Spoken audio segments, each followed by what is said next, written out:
नमस्कार, मैं हूँ डॉक्टर अजय भाम्बी और सबसे पहले नव वर्ष 2026 की आपको ढेर सारी शुभकामनाएं। हम आपको बताने जा रहे हैं 2026 का मेष राशि मेष यानी एरीज राशि का आपका भविष्यफल। सबसे पहले ये जानना बहुत आवश्यक है कि आजकल आकाश में 2025 के मई से बृहस्पति अतिचारी है, यानी भाग रहा है, दौड़ रहा है, एक राशि में रह नहीं रहा।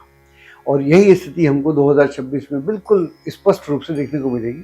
जैसे ही वर्ष शुरू होता है वहाँ पर बृहस्पति जो है आपकी मिथुन राशि में है और यहाँ पर ये रहने वाला है 11 मार्च तक। तो ऐसा करते हैं, सबसे पहले बृहस्पति को लेकर जनवरी से मार्च तक की बात करते हैं, फिर जैसे जैसे बृहस्पति चलेगा वैसे वैसे बातें करेंगे। अगर हम बात करें राहु की, तो राहु आपकी राशि से एकादश भाव में बहुत अच्छा होता है, शनि 12वें में अच्छा नहीं होता है। बाकी छोटे मोटे ग्रह हैं, उनकी स्थिति जो है उसकी बात हमारे दिमाग में है। बहुत सारी बातें ग्रहों की बात करेंगे तो भविष्य की बात नहीं पाएगी। तो सबसे पहले जनवरी से लेकर मार्च तक का जो समय है, ये समय है जहाँ पर आपको अवसर तो मिलेंगे, लेकिन अवसर जैसे पहला अवसर नहीं मिलेगा, दूसरा मिलेगा, तीसरा मिलेगा, चौथा मिलेगा।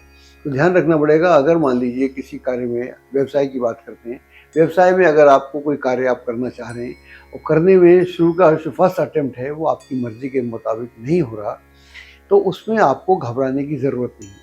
असफलता अनुभव देती है और सफलता आदमी को उछाल देती है। उस उछाल में कई बार आदमी समझ नहीं पाता, लेकिन जब असफलता हो तो ये बड़ा इम्पॉर्टेंट होता है कि यहाँ से हम सीखें क्या, हमारा टेक अवे क्या है। टेक अवे ये है कि मान लीजिए कोई आपका कार्य आपकी मर्जी के मुताबिक, उसके अनुसार नहीं संपन्न होता, तो आप ये समझिए कि आपने कुछ कमी छोड़ दी है। हो सकता है सामने वाले का भी कुछ अलग एटीट्यूड रहा हो, दोनों बातें हो सकती।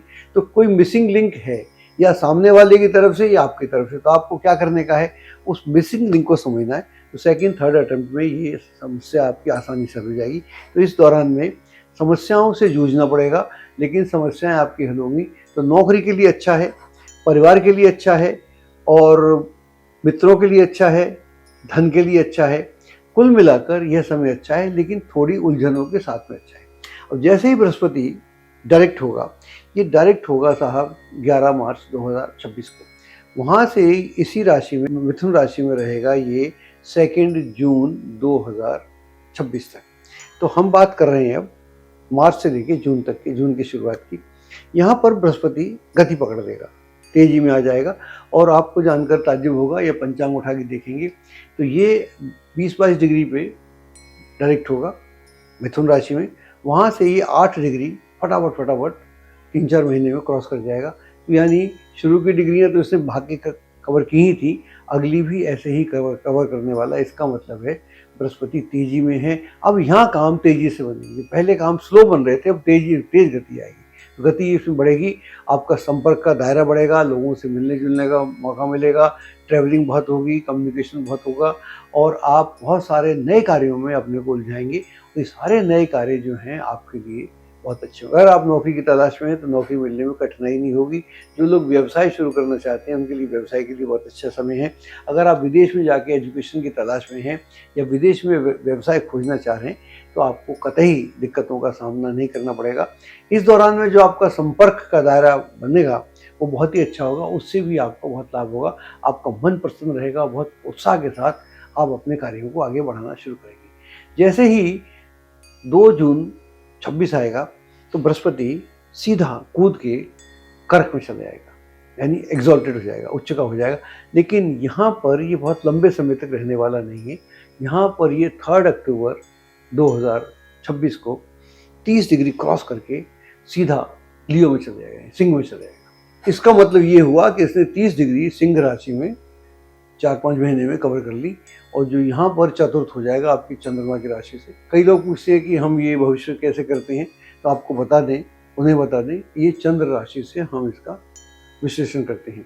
और शनि जो है आपकी चंद्र राशि से 12वां चल रहा है, इसका मतलब ये हुआ कि आपको 7.5 में है। तो ये दोनों जून से लेकर अक्टूबर तक का जो समय रहेगा, ये थोड़ा सा सावधानी वाला समय है। इस दौरान में आप अगर कोई रिस्क लेंगे तो आपको दिक्कत हो सकती है। डोमेस्टिक जो सिचुएशंस हैं, पारिवारिक मामले हैं, उसमें भी कहीं ना कहीं आपको उलझन का सामना करना पड़ सकता है, और आपसी जनों के साथ किसी बात को लेकर मतभेद हो सकता है। और कभी कभी ये मतभेद इतने बढ़ भी सकते हैं कि वो आपको उग्र भी बना दे। धन संबंधी मामलों में विशेष रूप से आपको सावधानी बरतने की आवश्यकता है। अगर आप कोई ज़मीन खरीदना चाह रहे हैं, मकान खरीदना चाह रहे हैं या वाहन का क्रय विक्रय करना चाह रहे हैं, तो आपको उनके संबंधित जो भी पेपर्स हैं उसका भी ठीक से मुआयना कर लेना चाहिए, क्योंकि कहीं अपनी ओर से गलती रह जाएगी तो वहाँ पर दिक्कत हो सकती है। और चौथे घर में बृहस्पति है तो उच्च का, अच्छा नहीं वो मानते, और शनि जो है 12वें में है, बाकी ग्रहों की स्थिति भी ऐसी ही है। तो ये समय थोड़ा नाजुक है, समझदारी से काम लेने का है। अगर समझ के चलेंगे तो मैं समझता हूँ इस पीरियड में कुछ नहीं होगा। हाँ, किसी बड़े व्यक्ति की, बुजुर्ग व्यक्ति की घर में हेल्थ का इशू भी इस दौरान में आ सकता है, उसके लिए आपको थोड़ा चैतन्य रहने की ज़रूरत है। धन संबंधी मामलों में मैंने पहले बोला।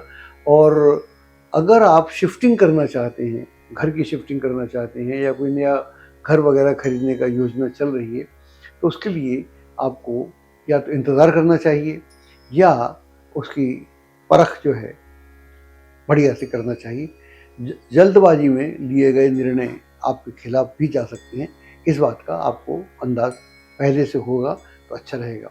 अब क्या होगा कि जैसे ही 3 अक्टूबर आएगा, 26, हम बात 26 की कर रहे हैं, वहाँ पर बृहस्पति जो है आपकी राशि का वैसे भी सपोर्टर ग्रह है, आपकी राशि का स्वामी मंगल है और बृहस्पति और मंगल की दोस्ती है, तो वहाँ कोई दिक्कत नहीं है। बृहस्पति यहाँ पर पंचम भाव में आ जाएगा और सिंह में रहेगा आपका, तो यहाँ पर ये पूरे वर्ष रहने वाला है।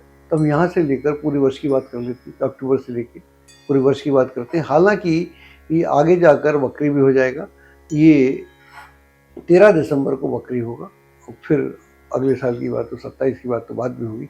तो कुल मिलाकर ये सिंह में रहने वाला है और सिंह में रहेगा। इसका मतलब ये पंचम भाव में जाएगा। पंचम भाव में बृहस्पति बहुत अच्छा होता है और यहाँ पर जब ये बृहस्पति यहाँ पर होगा तो यहाँ पर इसको केतु का सानिध्य मिलेगा। इसका मतलब ये है कि जो लोग आप एग्ज़ाम दे रहे हैं या कंपटीशन में जा रहे हैं या कोई रिसर्च कर रहे हैं या कोई नया काम करना चाह रहे हैं या किताब लिखना चाह रहे हैं या क्रिएटिव वेंचर्स में जो लोग इन्वॉल्व हैं, उनके लिए ये समय बहुत अच्छा है। इस दौरान में आपको बहुत सारी अपॉर्चुनिटीज़ मिलेंगी, अवसर मिलेंगे। अगर उन अवसरों का आप ठीक से उपयोग करते हैं तो मैं समझता हूँ ये समय आपके लिए बहुत ही अच्छा समय होगा।